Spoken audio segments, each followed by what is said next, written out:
Most people think their resume got rejected because it wasn't good enough.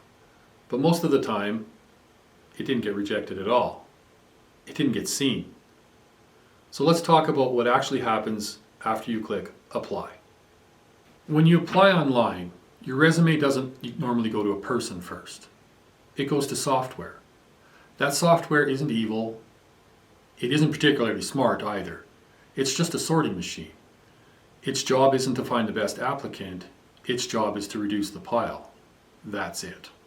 Here's what most applicant tracking systems do. It takes the job description and compares it to your resume. Not your potential, not your personality, and not how hard you work. It's looking for words and patterns.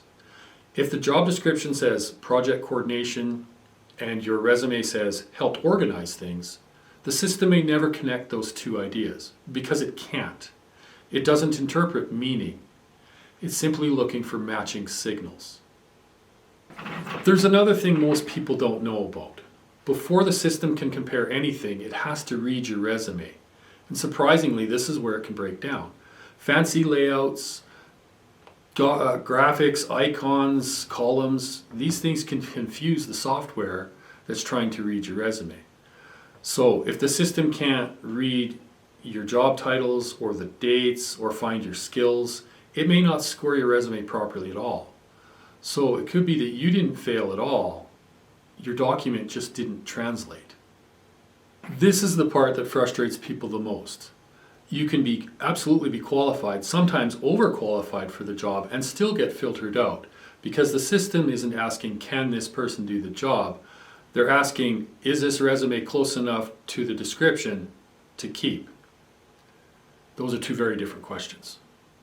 The shift that helps most people is quite simple. Stop treating your resume as a summary of yourself and more of a response to the job description.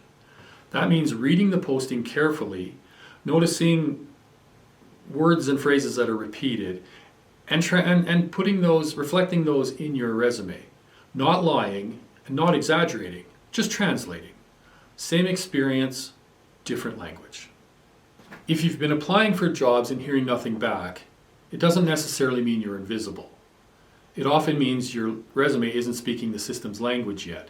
That's important because language is a skill and skills can be learned. Once you understand how filtering actually works, the silence starts to make more sense. And once things make sense, it starts to not feel so personal. In the next video, I'll show you how to structure a resume so that it has a much better chance of at least being seen. I'm Chris. Welcome to the Missing Manual. Chaos is temporary.